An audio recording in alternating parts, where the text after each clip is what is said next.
Magandang umaga! Kumusta po? Narito po ulit ang update natin para sa lagay ng ating panahon.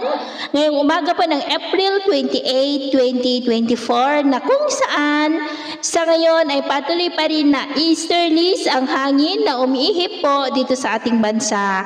Habang may ITCZ na nag-i-extend po dyan sa southern part ng Mindanao at sa ating long range forecast ay wala pa rin naman pong bagyo na namamataan na tatawid dito po sa ating bansa hanggang po sa susunod na 2 linggo. At sa lagay ng ating panahon, ngayong madaling araw ay maayos ang panahon sa malaking bahagi ng ating bansa pero may tsansa ng mga isolated rains sa ilang bahagi po ng Aurora, Polillo Island, Catanduanes, Sorsogon, Southern Batangas, Marindoque, Romblon, Eastern Samar, Mati at Holosulu.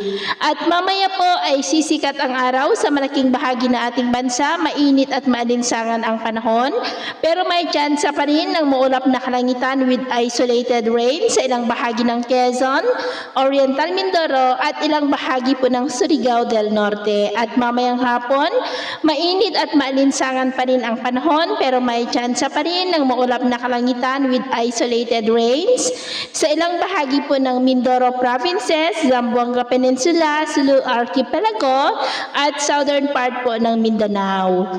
At sa atin naman pong mga baybayin, wala naman po tayong nakataas na anumang gale warning signals, pero iba yung pag-iingat lamang po kung papalaot tayo para po mas makaiwas sa mga sakunang pangkaragatan. So yun po ng latest update natin sa araw na ito. Ako po muli si James na nagsasabing sa kahit anong pagsubok na darating sa ating buhay, huwag na huwag po tayong mawawalan ng pag-asa. Thank you and God bless!